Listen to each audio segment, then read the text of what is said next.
What's going on, y'all? It's Locks, and we got another prize picks video for you guys. In today's video, we got the WNBA player props for this Wednesday, July 30th WNBA slate. You got a nice little three-gamer. Gonna be giving you guys a two-man that I like on the board. Found a player from two different games. So before we get those, make sure to drop a like and subscribe with those post notifications turned on if you guys haven't already. I do not charge for picks or anything. So again, if you guys would like to support me personally, the best way you guys do that is again just dropping that like right quick down below. It really goes a long way, just helping out with the algorithm and everything on YouTube. It would be much appreciated if so. And if you guys haven't joined already, we're fully back up and loaded in the Discord. Link is down below in the description of this video. If you guys would like to join, again, completely free. Just repost announcements, extra player props, and all that good stuff. So again, player of the days even. So if you guys would like to join, we're back in there uploading every single day consistently. So make sure you guys join that up down below. It will be linked in the description again. And a little recap from yesterday's video. Unfortunately, we ran into another blowout. Our Goblin play, one of their picks hit easily. We ended up splitting. And then unfortunately, that Sparks versus Aces game ended up being a blowout. I thought it was going to be a good game. The spread was minus 2.5. The first two head-to-heads against each other in the whole season they've gone against each other so far. It was nice competitive matchups. And this game, they just pretty much got dominated. It was majority of the time a 20-point game. Ended up being a 15-point game, like in the cheat minutes whenever they dumped the benches and everything. So again, kind of just unfortunate that was lopsided for the player, for the team that our player of the day was on. And our last three videos, one of them have hit, two of them missed. And if we look at the two missed videos, it's because of blowouts. The players, whenever they're in a blowout game, obviously it's kind of hard for them to hit, especially if they're the team that especially if they're the team that's being blown out. So again, kind of just unfortunate that we've been running into those. Today's slate, though, all these games should be pretty solid, though. So hopefully, it helps us out. And without further ado, we're gonna go and hop right at the props on today's video for this Wednesday slate. So our player of the day in today's video, we're actually looking at a under on this New York Liberty versus Minnesota Lynx game. This game is the biggest spread of the night, minus 7.5. Lynx have pretty much been killing everyone. This is a good matchup, though, against Liberty. Obviously, they haven't been as dominant compared to last season. They're still pretty solid, though, pretty much like top 5, I believe, right now at the moment. They're 17-8 going against a 22-5 Lynx. And then we're going to be giving you guys another player from this, what is it at? Alyssa Thomas from the Phoenix Mercury against Indiana Fever. This one should be a pretty solid game as well, minus 3.5 spread. So I'm going to give you guys a nice little two-man right here. Our player of the day on today's video, speaking of that under, we're going to be rocking with Sabrina Ionescu under her 30.5 PRA. I just feel like this line's way too high, especially against Minnesota Lynx defense. If we look at them throughout the whole regular season, they're ranked number 1 in points allowed, only give around 75 a game. Ranked 8th in rebounds allowed, give around almost under 30 a game. And then they're ranked 1st in assists allowed, give under 18 a game. Now, she plays that guard spot. If we look at Minnesota Lynx, I know on top of everything, they're solid defensively in general, by far the most dominant team defensively. If we look at them, though, against the guard, forward, and center spot, by far the most dominant area that they're just able to lock down and shut down pretty much majority of their games is that guard spot. If we look at this little inside right here, 1, 1, and 1 in the whole WNBA in points, rebounds, and assists allowed to opposing guards. So again, they're pretty much locked down. Majority teams give up like a total of 50 plus to the opposing guard position. This team gives up a combined total of only 38, 11, and 11. Now, I feel like 30.5 is very hard for Sabrina to hit. I believe her normal points line is at like 19.5 or something. Yeah, right here, 19.5. Now, in order for her to hit this line, she would have to get 20 points against the number 1 defensive team in the whole league, holding their opposing teams to 70 in the 70s area, plus assists and rebounds combining up to 10. So I feel like that line's going to be very hard. Again, even in the other areas, they're ranked 5th in points allowed to forwards, number 1 in points allowed to centers. Now, Sabrina, it's going to be harder for her to get assists, again, because she's going against one of these top teams. They're pretty solid in controlling the rebounds, especially the guards. So again, more than likely, the opportunities for those aren't even going to be there. And her line's kind of elevated right now because her last two games, Phoenix and Sparks. If you look at her last 10 games alone, if we look at all these teams that she was able to cover on, Sparks and Phoenix defensively against opposing guards, they're just super weak, especially Sparks, where she just had 44 against Aces. Against opposing guards, they're very weak as well. Seattle, they're pretty solid defensively in general, but again, the guard position, they do give up a decent amount. And then Sparks, again, obviously, they're just so vulnerable throughout the whole season against those teams. But if we look at all the other teams, they're actually very solid defensively, like middle of the barrel to top area ranked. As you guys can see, Dallas Wings, they're able to hold her under. Indiana twice. Atlanta, this is a very good comparison. Atlanta Dream and Minnesota Lynx defensive tenacity and play style is pretty much identical in my opinion. If you guys have watched them play ever, I always like to look at Atlanta and just say like they end up being in scrappy games, which most majority of them tend to be. I feel like this one should be a very similar game, 72 to 79, 81 to 90. Even whenever they were able to score 81 points, she still only had 21 points against teams that are solid defensively.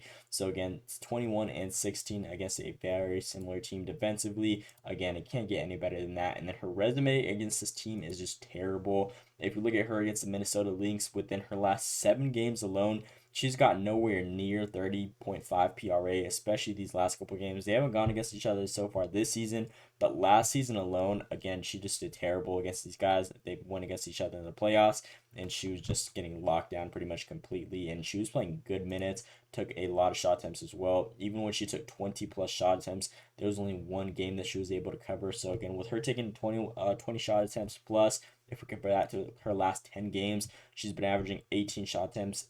Again, this is just a team where it's going to be a lot more difficult for her to be able to cover that. And then to add the cherry on top of everything, Sabrina has actually been struggling in her last 6 games on the road, averaging less than 25 PRA in five of her last 6 games in opposing teams' territory. So again, her line's 31 that she needs to cover. She's been averaging under 35 or 25. Again, it can't get any better than that. The only team that she did cover was against Indiana Fever. Sometimes, obviously, they give up a lot of points. Their team just either is like solid defensively or they kind of just fold. But outside of that, if we look at all these teams, again, Atlanta twice, Golden State, and also another very solid defensive team against that guard spot. Again, there's definitely going to be a lot of struggles for Sabrina, which I'm expecting her to have another one right here. So should be a pretty solid line in my opinion. I feel like 31.5 against Minnesota is way too high. And again, this resume speaks for itself. They're going to be in opposing territory. And again, she hasn't had any success in the last 7 head-to-heads. Now she's on the road going against by far the best ranked team defensively. I feel like 30.5 is way too high for her limits in this matchup right here. So we're going to be rocking with an under as our play of the day. Typically do not do that. But again, I just feel like the value at this line for the under just more than likely is going to be in our favor significantly. So going to be rocking with this one under that 30.5 PRA for Sabrina. And then our second player on today's video to complete the two-man, we're going to be rocking the Alyssa Thomas over 9.5 points. I feel like this one should be an absolute freebie. Other sportsbooks have this one valued so good as well. DraftKings has this one at minus 500. FanDuel has this one at minus 480. Sleeper has this one at almost minus 600. So 9.5 Goblin line. I feel like this one should be a freebie. If we look at her throughout the whole 2025 season so far, that she's played 20 games, she's covered this line 18 out of 20.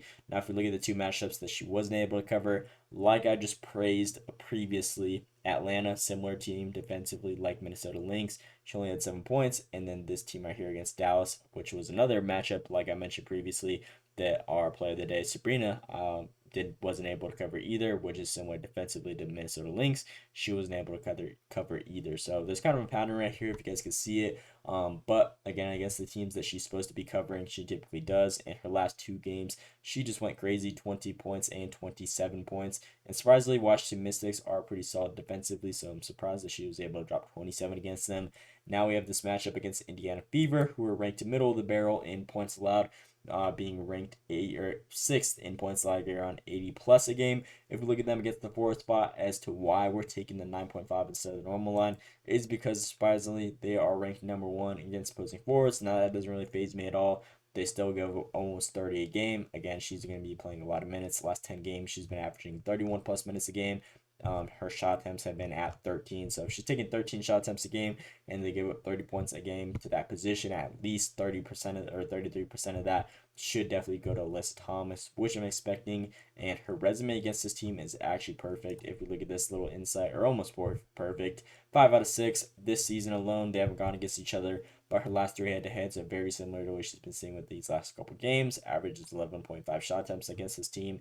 And again, I just feel like this one should be an absolute review in my opinion. So gonna be rocking with this one as our second and final player in today's video. And then to add the chair on top of everything, If we look at Indiana Fever recently against opposing forwards, majority of the games they've given up the opposing forwards have gone over on their points line. So again, they've pretty much been lacking a little bit recently. There's only been 3 games out of the last 10, so 7 out of 10. Again, the opposing same position that Alyssa Thomas does play have been covering. So recently they can. Obviously, it says number 1 right here, but recently they've been giving up a lot more points to that forward spot compared to the regular season. So the recency bias is definitely going to be there, and that should definitely help us out right there with their defensive ratings in that position for them. So Alyssa Thomas is going to be our last and final player on today's video over that 9.5 points instead of the 14.5 points. So should be pretty solid. Other sportsbooks pretty much minus 500 all around. So that's going to be our last and final player in today's video. So we're going to be rocking with this 2 minute, switching things up, rocking with the under as our player of the day. Sabrina, I feel like this one should be a very rough matchup for her, 30.5. I'd be surprised, honestly, if she was able to cover that. So going to be rocking with the under right there, player of the day. And then second player to complete the 2-man, Alyssa Thomas over that 9.5 points. So here's my 2 players I'm rocking with for this Wednesday, July 30th WNBA slate. Love the value on both these. You guys can mix and match these however you guys want to from the information and breakdowns I just shared with you guys. Again, love the value on both these ones. Again, Alyssa Thomas should be a freebie minus 500 everywhere. And then Sabrina, again, more than likely, she's just going to have a tough time being able to just create offense and do her thing all around. So, going to be rocking these 2 as my players on today's video. And that is all I got for you guys. Again, please drop that like and subscribe if you guys enjoyed with these breakdowns and everything. Going to be uploading WNBA content pretty much every day that we got videos or slates. Whenever we don't got a WNBA slate, we'll probably upload some MLB picks for you guys, and or we'll upload the MLB picks in the Discord since they're starting things back up in there. So again, make sure you guys join that down below. Link is again in the description if you guys haven't joined already. But that is all I got for you guys in today's video. You can let me know what you guys think down in the comments below. Hope you guys enjoyed. Thanks for watching, and let's see you today.